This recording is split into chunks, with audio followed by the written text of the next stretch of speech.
For years, he watched her change and lost interest.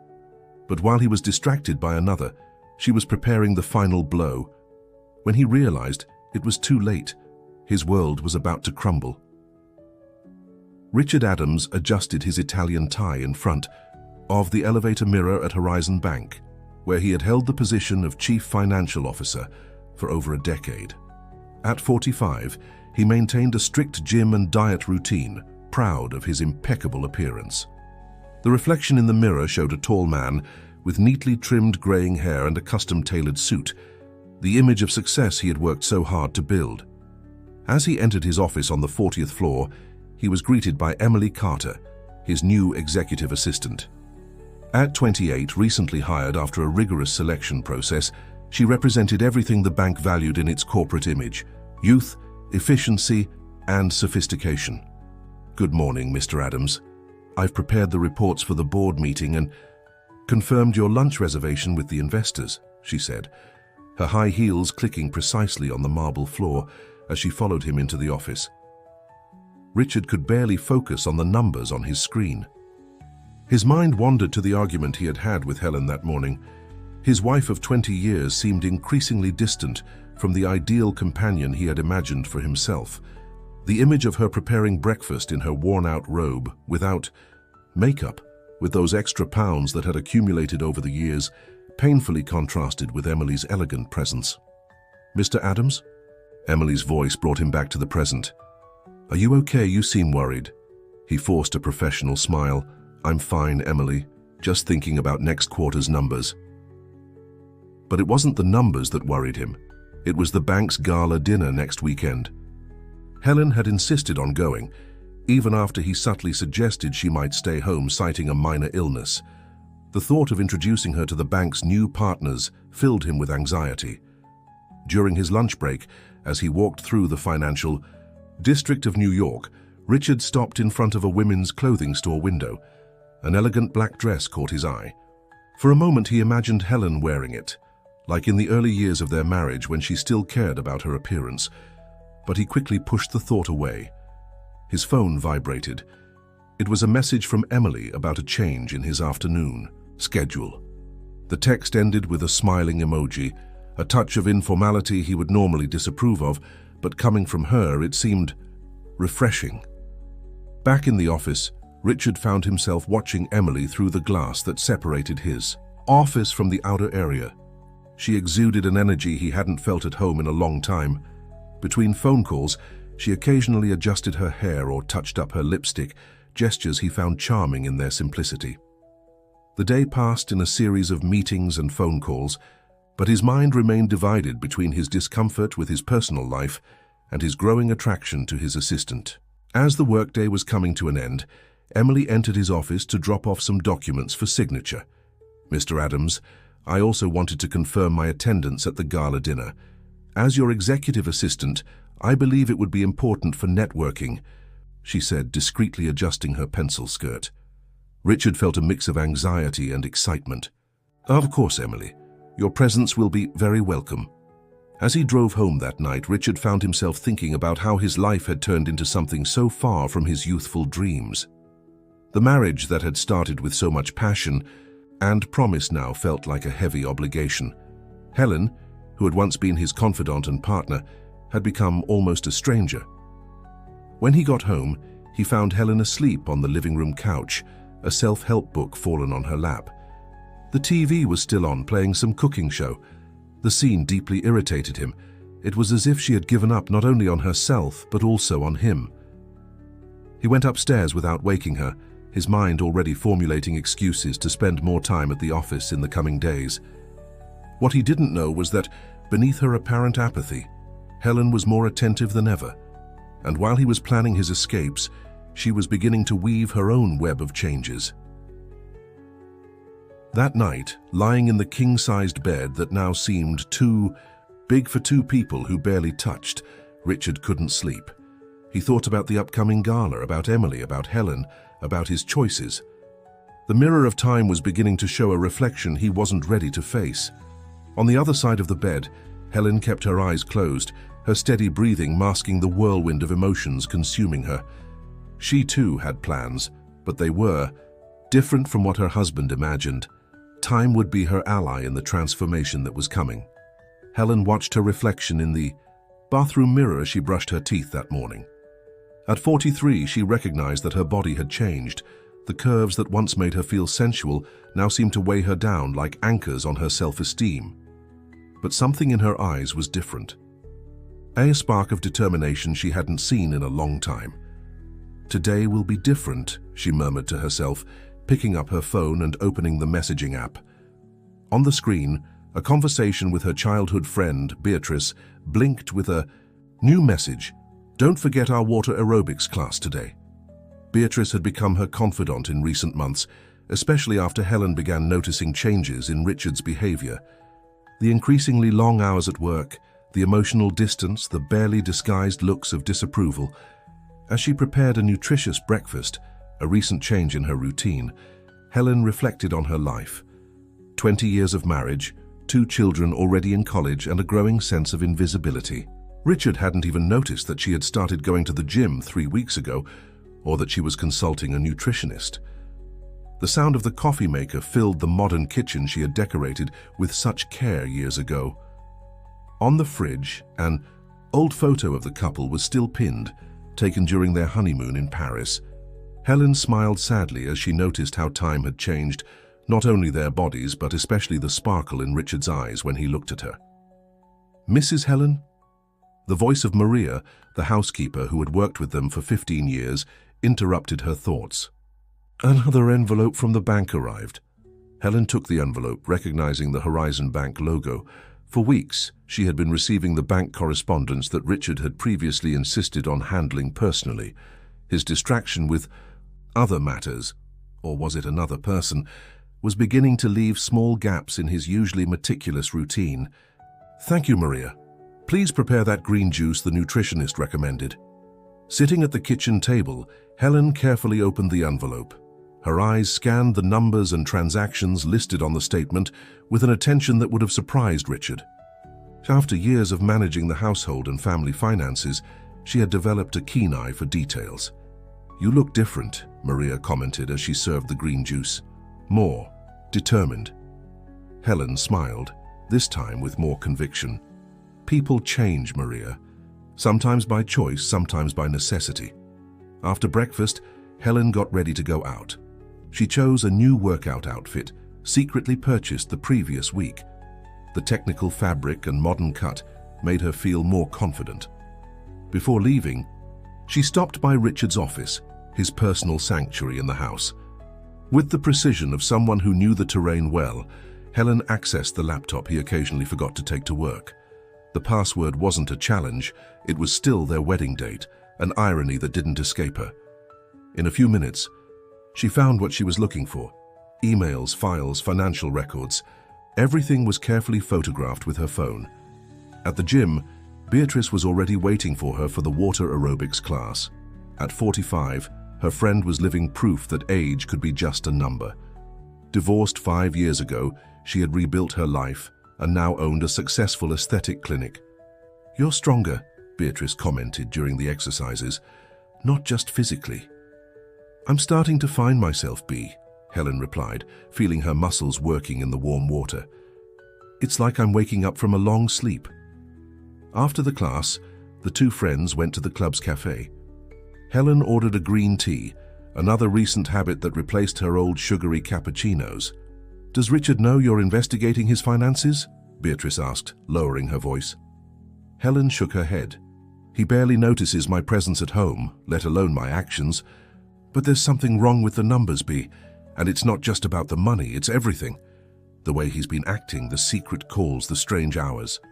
"And that new assistant?" Beatrice questioned, her eyes revealing concern. "Emily Carter," Helen said the name with surprising calm. 28 years old, business administration degree, hired 3 months ago.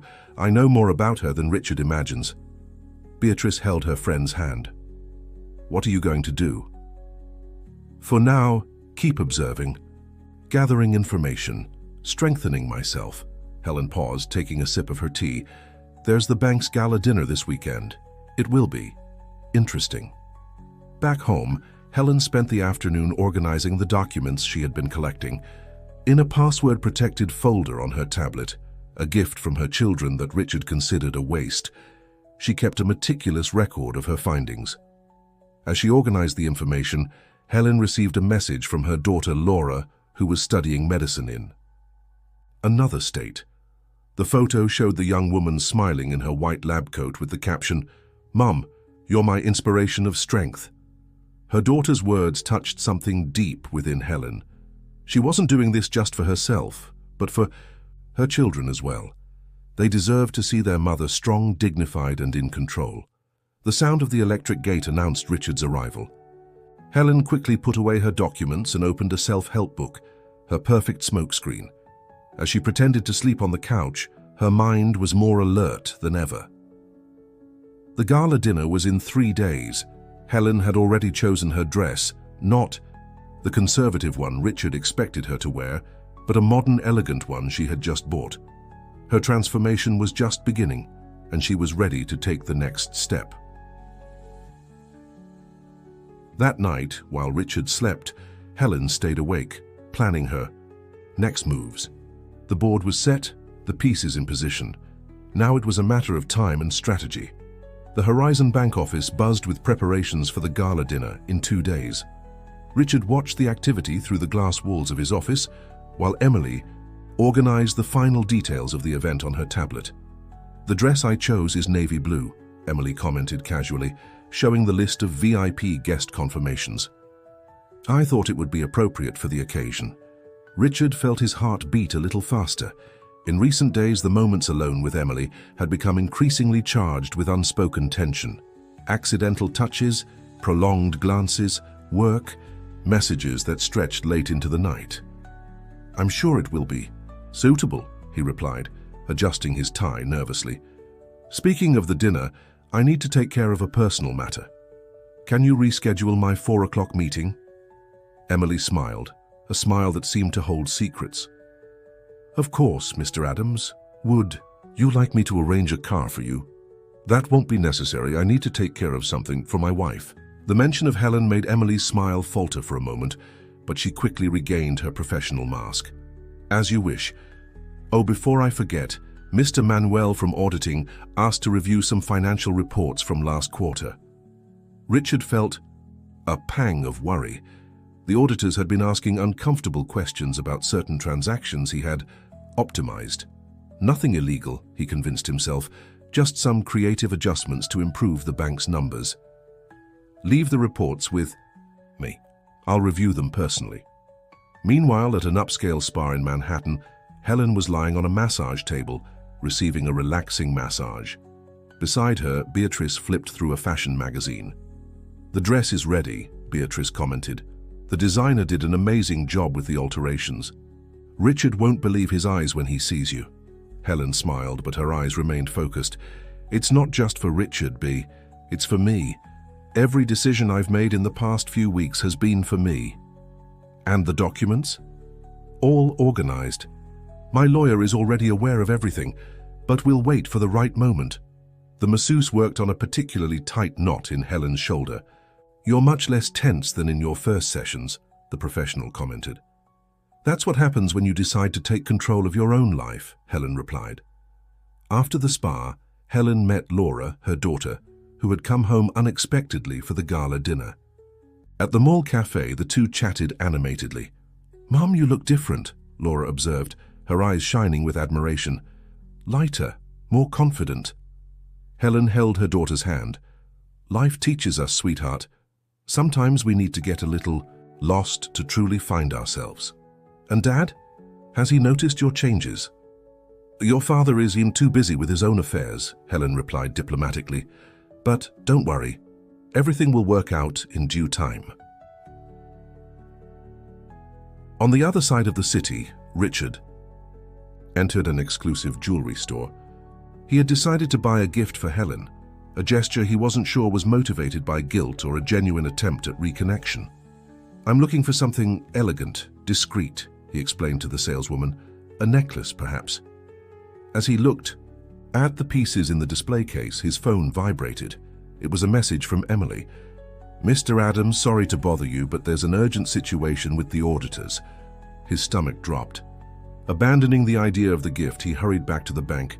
He found Emily visibly nervous in his office. "They're asking for specific documents about the offshore account transactions," she whispered as soon as he entered. "What should we do?" Richard sat heavily in his chair. "Keep them busy with the standard reports. I'll need time to organize that information." That night, when he got home, Richard found Helen and Laura in the kitchen, preparing something. That smelled delicious. The domestic scene, which would have irritated him before, now provoked an unexpected pang of nostalgia. "Dad, I'm so glad you're home," Laura hugged him. "We're making that lasagna you love." Richard noticed that Helen looked different. He couldn't quite pinpoint what had changed. But there was something in her posture, in her gaze, that intrigued him. "How was your day?" Helen asked, her voice casual as she seasoned the salad. "The usual," he replied automatically, avoiding her gaze. "Lots of work? Meetings?" Helen nodded, a small enigmatic smile on her lips. "The gala dinner is the day after tomorrow, right? Laura decided to come, especially for the event." "It's going to be amazing to see you shine, Mum," Laura exclaimed. "I can't wait to see the new dress." Richard raised his eyebrows, surprised. "New dress?" "A little surprise," Helen replied, serving the salad. "After all, it's an important event, isn't it?" During dinner, Richard found himself watching his wife with new eyes. There was something different in her behavior, a confidence he hadn't noticed in years. It left him both intrigued and uncomfortable. In their bedroom later that night, Helen organized the final details for the big event. Her new dress hung in the closet, along with the documents she had been meticulously collecting. Each paper, each record, each small discovery was a piece of the puzzle she had patiently assembled. Her phone vibrated with a message from Beatrice. "Everything's ready for the day after tomorrow. Are you sure?" Helen replied with a single word. "Absolutely." The day of the gala dinner was approaching, and with it, the moment Helen had been planning for. The masks would soon begin to fall, and the mirrors would show reflections that some might not be ready to see. The ballroom of the Renaissance Hotel sparkled under crystal chandeliers as guests for the Horizon Bank Gala dinner began to arrive. Richard adjusted his bow tie for the 10th time in front of the car mirror, still parked in the garage at home. "Helen, are you sure you don't want me to wait for you? We could go together," he asked, a touch of anxiety in his voice. "You can. Go ahead," she replied calmly, applying red lipstick. "Beatrice is picking me up. After all, you need to greet the guests as the CFO, don't you?" There was something in Helen's tone that left him uneasy, but he couldn't quite put his finger on it. In recent days, his wife had seemed different, more distant, more mysterious. "All right then, I'll see you there," he said, hurrying out. As soon as Richard left, Helen finished getting ready. The dress she had chosen was a masterpiece in emerald, green silk, with a cut that flattered her new silhouette, the result of months of silent dedication. Her hair, which she had always worn in a discreet bun, now fell in soft waves over her shoulders, with golden highlights that illuminated her face. Mrs. Helen, Maria the housekeeper, stopped at the bedroom door, speechless. "You look stunning!" Helen smiled, adjusting the pearl necklace around her neck, a family heirloom from her grandmother, which she had saved for special occasions. "Thank you, Maria. Tonight is a special night." The sound of the doorbell announced Beatrice's arrival. Her friend entered the bedroom and froze for a moment. "My God, Helen, Richard is going to have a fit when he sees you." "It's not for him, Bea," Helen replied, putting some documents in her clutch. "It's for me. It always has been." At the hotel ballroom, Richard circulated among the guests, exchanging greetings and rehearsed smiles. Emily was nearby, stunning, in her navy blue dress, assisting with the reception of the most important executives. "Mr. Adams," called Mr. Manuel, the head of auditing, approaching with a formal smile. "Can we talk for a moment about those reports?" Richard felt a cold drop of sweat run down his spine. "Of course, but perhaps we can leave it for Monday. Tonight is a night of celebration." "Actually, I insist," Manuel replied, his smile not reaching his eyes. "Some inconsistencies have been identified and—" At that moment, a murmur spread through the ballroom. Richard turned to see what had caused the commotion, and his jaw dropped. Helen had just entered, and for a moment he didn't recognize her. His wife, whom he had mentally relegated to the category of problem to be managed, was unrecognizable, not just because of the dress or the impeccable styling, but because of something deeper, an aura of confidence and power he had never noticed before. "Helen," he murmured, completely forgetting about Mr. Manuel. She crossed the ballroom with the elegance of a queen, greeting people Richard didn't even know she knew. Laura, who had just arrived, ran to hug her mother, creating a scene that drew even more admiring looks. "Your wife looks stunning, Mr. Adams," Emily commented, a hint of acidity in her voice. Richard merely nodded, still in shock. He watched as Helen approached a group of important executives, conversing with a poise that surprised him. Among them was Charles Mendelsohn, the bank's president. "Helen, darling," the president's wife embraced her warmly. "I can't wait for us to start that project you proposed." Richard frowned. What project? Since when did Helen have contact with the president's wife? The night progressed, and Richard felt increasingly out of place in his own territory. Helen shone like a star, moving effortlessly between different groups, while he alternated between maintaining appearances and avoiding Mr. Manuel, who kept casting insistent glances his way. At one point, Richard saw Helen speaking privately with Mr. Manuel. His heart raced when he noticed her showing something on her phone to the auditor, whose eyebrows rose in surprise. "Mr. Adams," Emily approached, lightly touching his arm. "Are you okay? You look pale." "I need some air," he replied, loosening his bow tie and heading to the balcony. The cool night air wasn't enough to calm his turbulent mind. From his spot on the balcony, he watched Helen through the glass doors.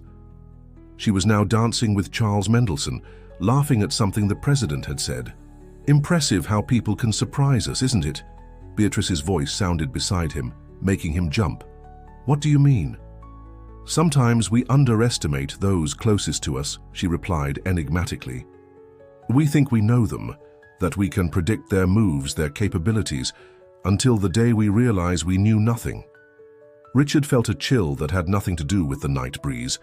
Before he could respond, Emily appeared on the balcony. "Mr. Adams, the president is calling everyone to dinner," she said, casting a hostile glance at Beatrice. Back in the ballroom, Richard found his seat at the main table, next to Helen, naturally. She smiled at him, a smile he couldn't quite decipher. "Enjoying the party, darling?" she asked, her voice sweet, but her eyes revealing something more. "Helen, what's going on?" he whispered, leaning toward her. "What's this about a project with the president's wife? And why were you talking to Mr. Manuel?" "Patience, Richard," she replied, taking a sip of champagne. "Everything will be revealed at the right time." The dinner proceeded in a growing atmosphere of tension for Richard. While the other guests enjoyed the gourmet meal and musical performances, he could barely touch his food.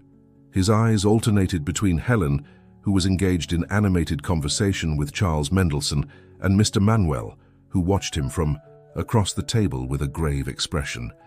Dessert was being served when Charles Mendelsohn stood up to make an announcement. Richard straightened in his chair, expecting the traditional speech about the bank's results and prospects for the coming year.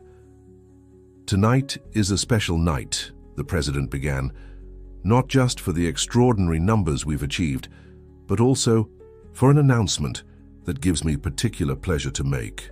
Richard felt Helen's gaze on him, and for the first time in a long time he felt fear of what was to come.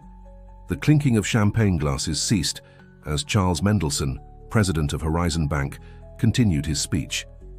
Richard felt every beat of his heart like a drum in his ears.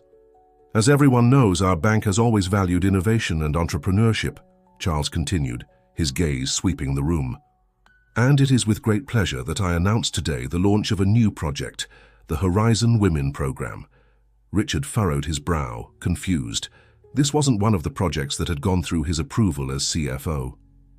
"This program," Charles went on, "aims to promote financial empowerment for women, offering not only specific banking products but also mentorship and consulting for women entrepreneurs. And to lead this initiative, we couldn't have chosen a more capable person." "Helen, stood up gracefully to Richard's complete shock. The room erupted in applause. Helen Adams not only developed the entire project, Charles announced, but also brought a unique perspective on the financial needs of modern women.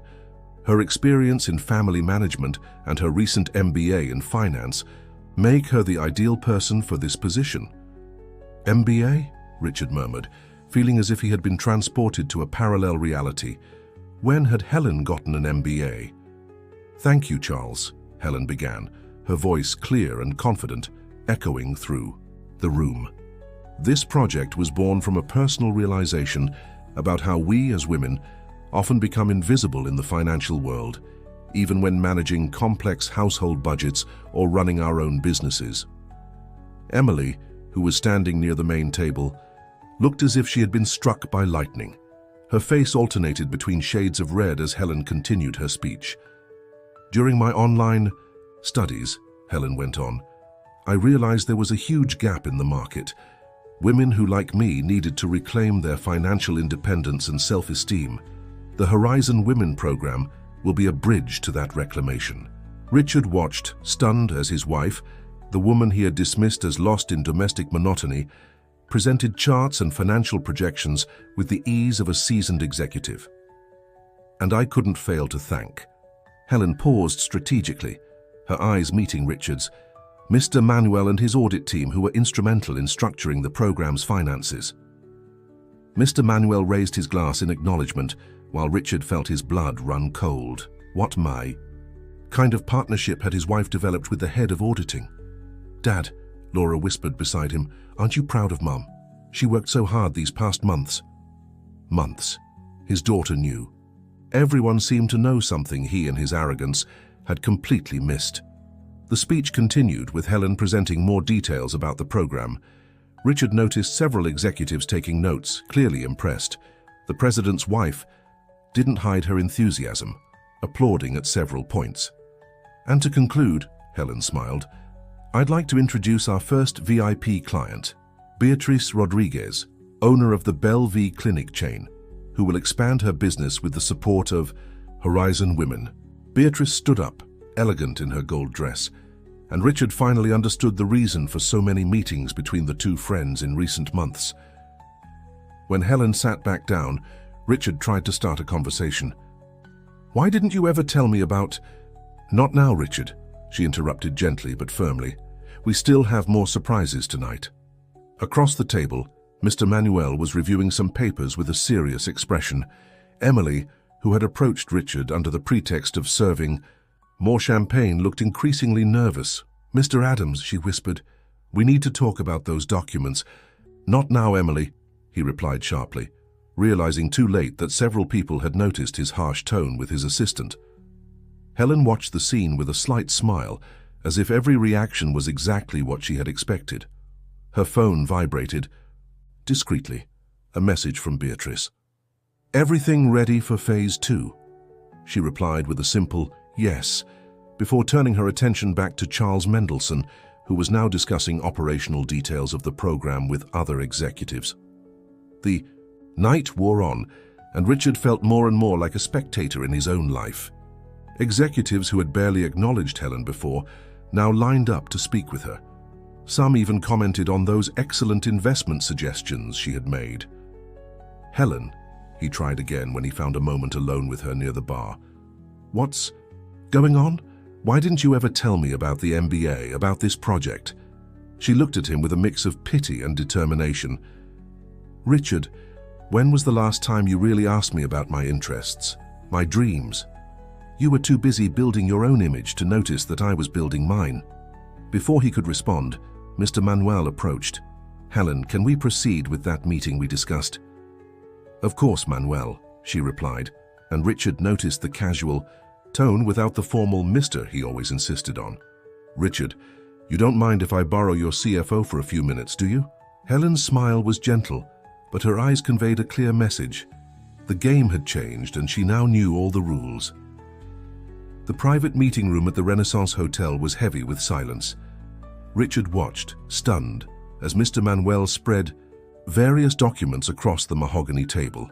Helen sat to his right, exuding a calm that deeply unsettled him. As you can see, Mr. Adams, Manuel began, adjusting his reading glasses, we've found some significant irregularities in last quarter's offshore transactions. Richard swallowed hard, his eyes scanning the papers that detailed precisely the financial maneuvers he had so carefully orchestrated. How did you... Actually, Helen interrupted. Softly, I was the one who noticed the first inconsistencies. You see, managing the household budget for so many years gave me a keen eye for numbers that don't add up. The realization hit him like a punch. The afternoons Helen spent seemingly napping with self-help books, the laptop he occasionally forgot. At home, the bank statements she had started receiving. You investigated me. His voice came out sharper than he intended. No, Richard, I paid attention. Something you stopped doing a long time ago. Mr. Manuel cleared his throat, drawing attention back to the documents. The issue is that these transactions could cause serious problems for the bank. However, your wife presented an interesting solution. Outside the room, the party continued. Through the glass walls, Richard could see Emily nervously, circulating the ballroom, casting anxious glances toward the meeting. What solution? He asked, dreading the answer. Helen leaned forward, her green eyes fixed on his. The Horizon Women program isn't just about women's empowerment, Richard. It's a complete restructuring of the bank's investment sector, with a focus on transparency and corporate governance. And you, he began, understanding finally dawning on him, used my irregularities as leverage? I prefer to think I turned a problem into an opportunity, she smiled. The bank needed a renewal of its image, and I needed a platform to make a difference. Mr. Manuel nodded in agreement. The board was impressed with her proposal, and given the circumstances, it seemed like an elegant solution for everyone involved. Richard ran his hands over his face, his mind struggling to process everything. What happens now? Now, Helen replied, her voice firm but not cruel. You have a choice to make. You can join the project, use your experience constructively, under new supervision, of course. Or you can. Or I can what? Or you can face a full audit investigation, Mr. Manuel finished. The choice is yours. At that moment, a soft knock on the door interrupted the conversation. It was Emily, her normally confident face now marked by worry. Mr. Adams, I need to speak with you urgently. Helen stood gracefully. Why don't you let Ms. Carter join the conversation, Richard? After all, some of the most interesting emails bear her signature. Emily visibly paled. Richard felt the ground disappear beneath his feet. How did you know about the emails? He asked, though he already suspected the answer. Let's just say your password wasn't as secure as you thought, Helen replied. Our wedding date, Richard. Really? Outside the room, the party was reaching its peak. Laura was animatedly chatting with some young bank executives, clearly proud of her mother's achievements. Beatrice, strategically positioned near the bar, kept an eye on the meeting room. Ms. Carter, Mr. Manuel addressed Emily, I believe we also have some matters to discuss regarding your role in certain transactions. Emily cast a desperate glance at Richard, who remained silent, still processing the magnitude of the situation. Don't worry, Helen said, her voice surprisingly gentle. No one here is seeking revenge, just course corrections. Richard watched his wife with new eyes. The woman he had underestimated for so long had not only uncovered his professional and personal indiscretions, but had turned the entire situation into an opportunity for growth, for herself and for other women. The car is waiting outside, Helen informed him. I suggest we continue this conversation in a more private setting. We have much to discuss about the future of the bank, the program, and our marriage. For the first time in years, Richard saw his wife not as someone who had been left behind in his climb to success, but as a force of nature who had simply chosen her moment to shine. And Richard, she added as she gathered the documents into her briefcase, that necklace you thought about buying the other day? It won't be necessary. I already have all the jewels I need. Helen's smile held no bitterness, only the quiet satisfaction of someone who had finally found her true worth. The night wasn't over yet, and more surprises were yet to come. The city of New York sparkled through the windows of the executive car as they left the Renaissance Hotel. Helen watched the city lights, her reflection in the tinted glass showing a woman who finally recognized herself completely. Beside her, Richard remained silent, still trying to process the events of the night. "Where are we going?" he finally asked, noticing that the driver was heading in the opposite direction of their home. "To where it all began," Helen replied, her gaze meeting his through the reflection in the window. "The Forest Cafe." Richard frowned, the memory slowly surfacing. The Forest Cafe, where he had proposed to Helen 20 years ago, the place where, young and in love, they had planned their future together.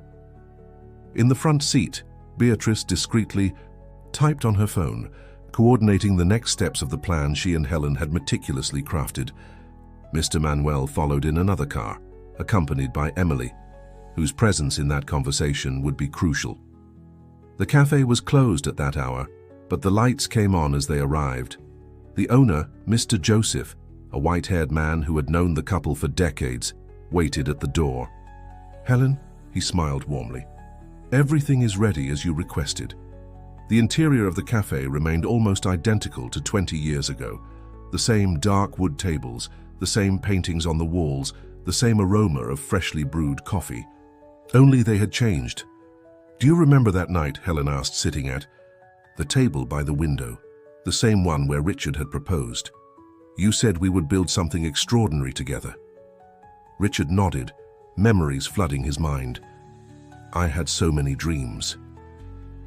"We had," she gently corrected, "but at some point you started dreaming alone." Mr. Joseph served coffee for everyone. Helen, Richard, Beatrice, Mr. Manuel, and Emily. The familiar aroma seemed to ease the tension in the air. "When I noticed your suspicious transactions," Helen continued, her hands wrapped around her coffee cup, "my first impulse was to confront you immediately, but then I realized there was a greater opportunity there." "Opportunity?" Richard asked, his voice betraying a mix of admiration and apprehension.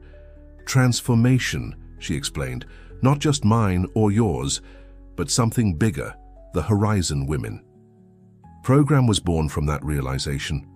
Mr. Manuel cleared his throat, adjusting his documents on the table. The program already has over 50 applications from interested businesswomen even before the official launch. "And Bellevue will be the first of many success stories," Beatrice added, smiling at her friend. Emily, who had remained silent until then, finally spoke. "Why didn't you just report me directly? You had evidence of my involvement in the transactions." Helen studied the young woman for a moment before answering. "Because you're also part of this story, Emily.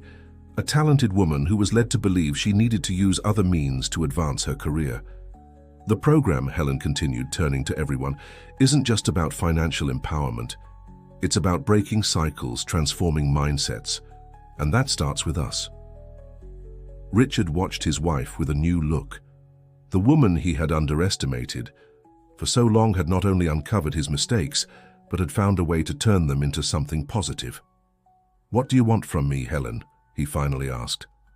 "I want you to choose, Richard. Not out of fear of the consequences, but because you finally understand the value of change. The bank needs your experience, but ethically, transparently. And She paused, her eyes meeting his. "I need to know if there's still something worth saving in our marriage." The silence that followed was filled only by the soft clinking of coffee cups. Outside, the city continued its frenetic pace, oblivious to the drama unfolding inside the cafe.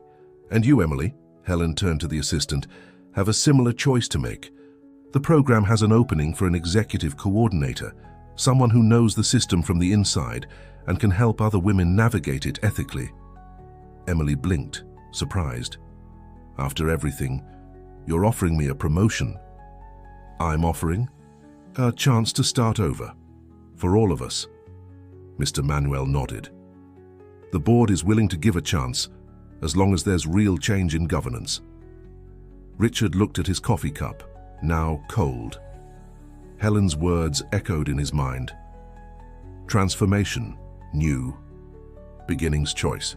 He remembered the young man full of dreams who had knelt in that same cafe 2 decades ago, promising love and partnership. "How did you do it?" he finally asked. "Turn this whole situation into something positive when you had every reason to seek revenge." Helen smiled, the smile he had forgotten to admire over the years. "Because revenge would have been easy, Richard. Transformation is the real challenge." Beatrice discreetly checked her phone.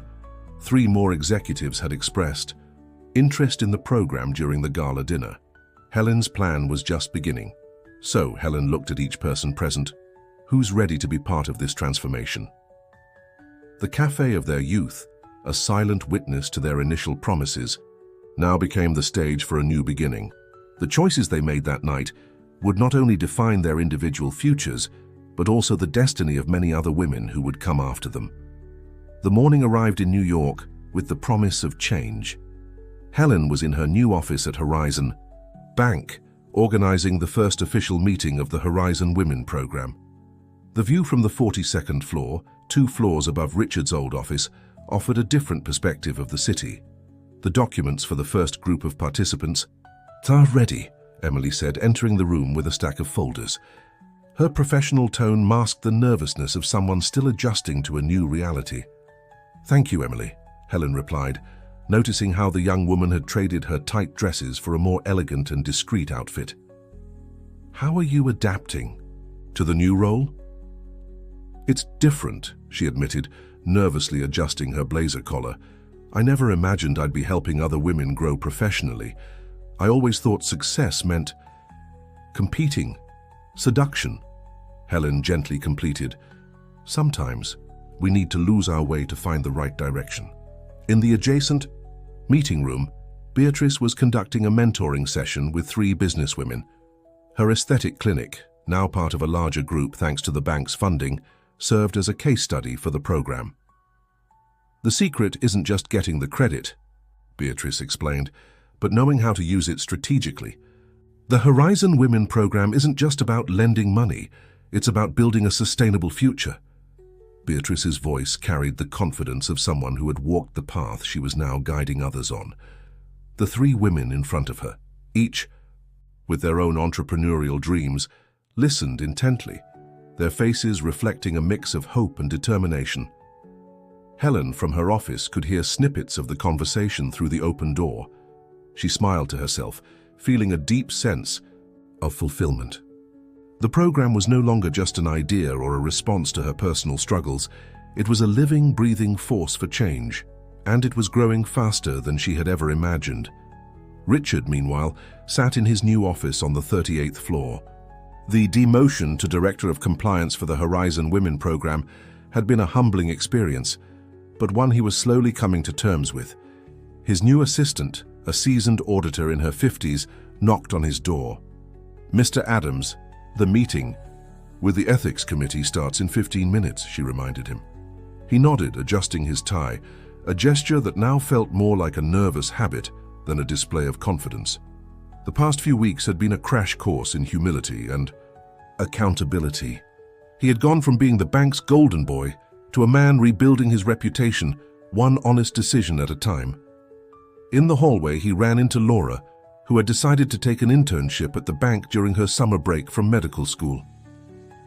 "Dad," she greeted him with a smile, holding up a magazine. "Have you seen this? The program made the cover of Business Weekly." Richard took the magazine from her. On the cover was Helen, standing alongside other prominent female executives with the headline, "Silent Revolution: How the Horizon Women program is transforming the financial industry." "Your mother has always been extraordinary," he said, a mix of pride and regret in his voice. "I just took too long to see it." "It's never too late to start over, Dad," Laura replied, her youthful wisdom often catching him off guard. Back in Helen's office, another meeting was beginning. Women from various industries, tech, agriculture, fashion, shared their experiences and challenges. "When I started my tech company," one young entrepreneur shared, "every investor wanted to talk to my male co-founder, even though I was the CEO. The Horizon Women program was the first to see me as the leader." Helen listened intently, recognizing pieces of her own journey in each story. The program had become more than just a response to her marital crisis. It was a quiet revolution in the corporate world. "Dr. Adams," Emily interrupted discreetly. "Mr. Adams is here for the alignment meeting." Helen checked her watch. It was time for their weekly meeting, a ritual they had established not just as bank executives, but as a couple rebuilding their relationship. "Send him in," she replied, organizing her notes. Richard entered, carrying his own set of reports. The weekly meetings were part of their agreement, total transparency both in business and in their personal lives. "I brought the numbers from the latest risk analysis," he began, professional as ever. Then, after a pause, "And I reserved that table at the Forest Cafe for tonight, if you're still interested." Helen smiled, remembering their decision to give their marriage a second chance, not just as a couple, but as partners in every sense of the word. "Of course," she replied, "but first let's go over the numbers." 6 months had passed since the night of the gala. The Horizon Bank auditorium was packed for the first graduation ceremony of the Horizon Women program. Helen, elegant in her navy blue pantsuit, watched with pride as the 50 women who made up the inaugural class took their seats. "Who would have thought," Beatrice whispered beside her, "that your idea during water aerobics would turn into all this?"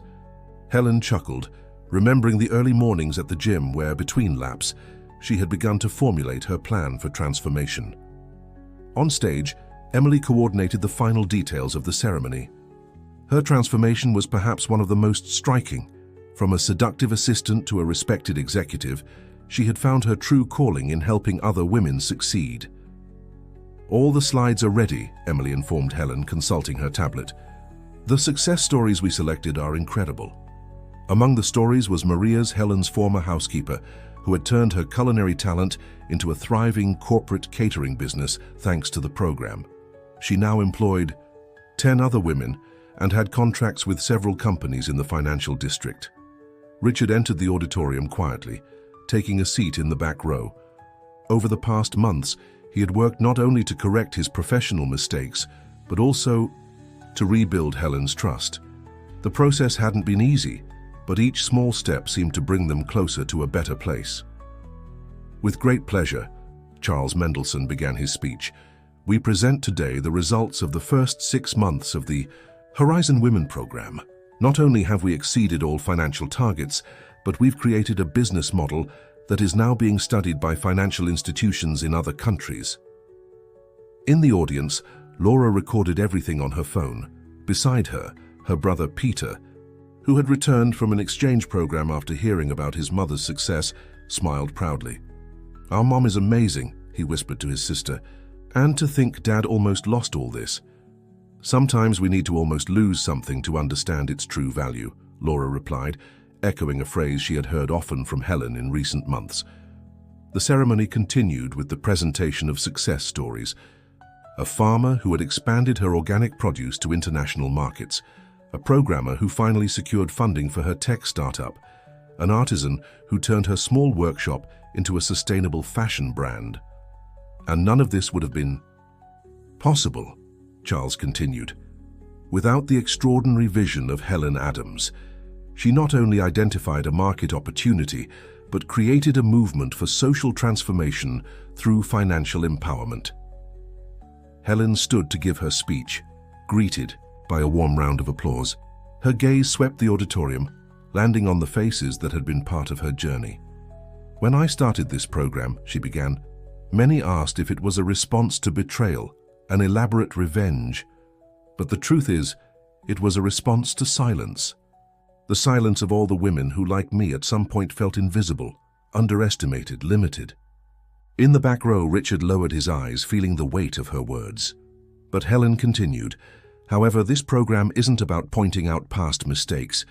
It's about building a different future, a future where no woman has to choose between family and career, where competence isn't confused with gender, where dreams have no age or size limit." Beatrice discreetly wiped away a tear, remembering the long conversations with her friend. The plans hatched over cups of green tea and water aerobics sessions. "Each of today's graduates," Helen went on, "represents not just an individual success, story, but a link in a chain of transformation. Every business strengthened, every dream realized, every barrier broken opens the way for other women to follow their own paths. Emily, standing near the stage, couldn't contain her smile.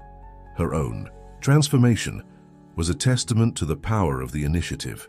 From a pawn in a male-dominated game, she had become a mentor and inspiration for other young executives. And so, Helen concluded, the Horizon Women program isn't just a bank project. It's a commitment to the future.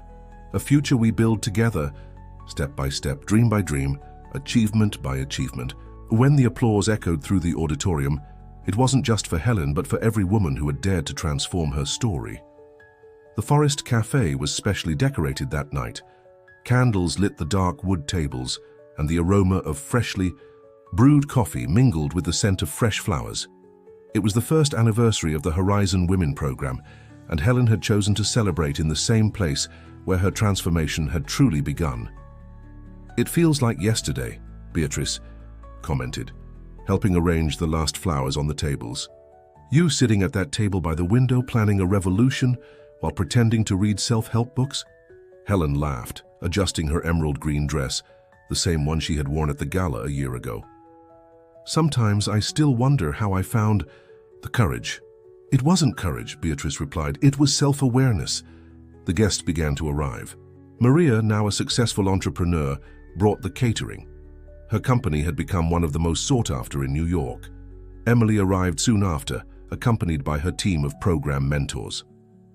"The numbers from last quarter are impressive," Emily commented, handing Helen a folder. "Over 200 women directly impacted, and the success rate of the ventures is at 92%. Laura and Peter arrived together, bringing a photo album they had secretly put together. "Surprise, Mom!" they exclaimed in unison. Helen opened the album, moved. The photos told not just her personal story, but the transformation journeys of dozens of women. There were pictures from the gala, the first graduation, program events, and several of her with Richard, old and new, showing the evolution of their relationship. "Where's Dad?" Peter asked, looking around. "He should be here soon," Helen replied, a small smile on her lips. "He said he had a surprise." Charles Mendelsohn arrived with his wife, carrying a folder of documents. "Helen, I have great news. The board approved the international expansion of the program. We'll start in Europe and then move to Latin America." Mr. Joseph, the cafe owner, circulated among the guests, serving special coffee in vintage cups, the same ones he had used 20 years ago when Helen and Richard first sat there. "Some things never change," he commented to Helen. "The coffee is still the same, but the people can always surprise us." The cafe door opened again and Richard entered. He looked different from the arrogant executive of a year ago. His smile was softer, his eyes kinder. In his hands, he carried a small package. "Sorry I'm late," he said, approaching Helen. "I had to pick this up." Helen unwrapped the package with curiosity. Inside was an old Forest Cafe cup, the same one she had used on the day of their engagement, now restored. "I found it in an antique shop," Richard explained. "Mr. Joseph helped me identify the exact model. And there's something else." He pulled an envelope from his pocket. Inside the envelope was a deed. Richard had bought a share of the Forest Cafe, ensuring the historic location would be preserved. "Now this place will continue to be special not just for us, but for all the women in the program who want a space to dream and plan their futures." Helen felt tears in her eyes, but these were different from the ones she had shed a year ago. They were tears of fulfillment, of wholeness. Charles Mendelsohn called for everyone's attention, raising his coffee cup. A year ago, when Helen presented her proposal, many thought it was just an elegant response to a personal crisis.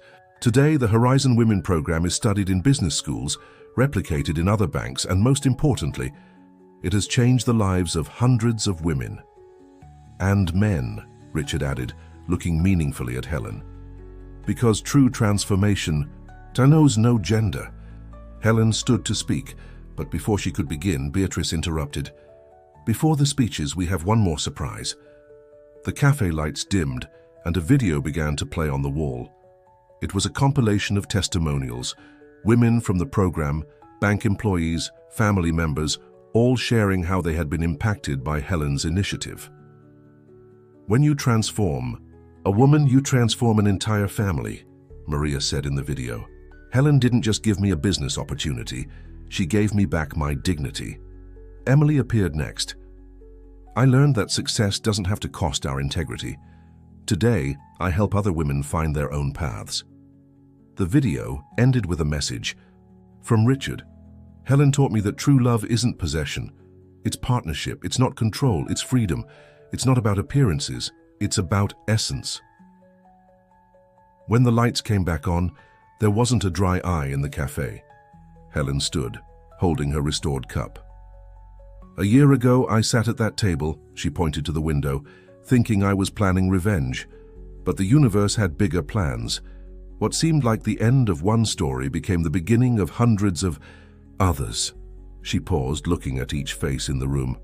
"This program isn't mine, it's ours.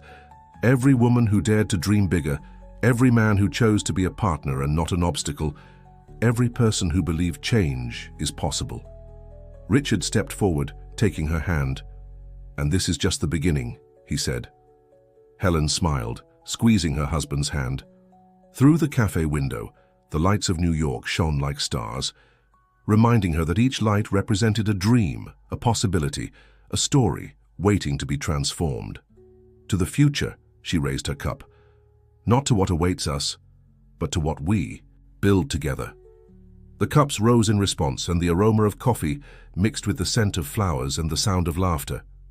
Outside, the city continued its frenetic pace, but inside the Forest Cafe, time seemed suspended in a perfect moment of fulfillment. Helen's reflection in the window showed a woman different from the one who had started this journey, not just in appearance, but in the light in her eyes, the confidence in her smile, the certainty in her heart. The silent revolution she had started would continue to echo, transforming lives, building bridges, opening paths. Because some stories don't have endings, they just transform into new beginnings. Dear listeners, we hope Helen's journey has touched your hearts and inspired changes in your own lives. To continue this journey of transformation and empowerment, we've prepared a special playlist of equally inspiring stories. Find it here on the channel to your left. If this story resonated with you, don't forget to subscribe to the channel and leave a like. Every day we bring you unique stories that explore the complexity of life and the power of personal transformation. Share your own stories of overcoming and change in the comments, because every story deserves to be heard, every voice deserves to be amplified. See you in the next video.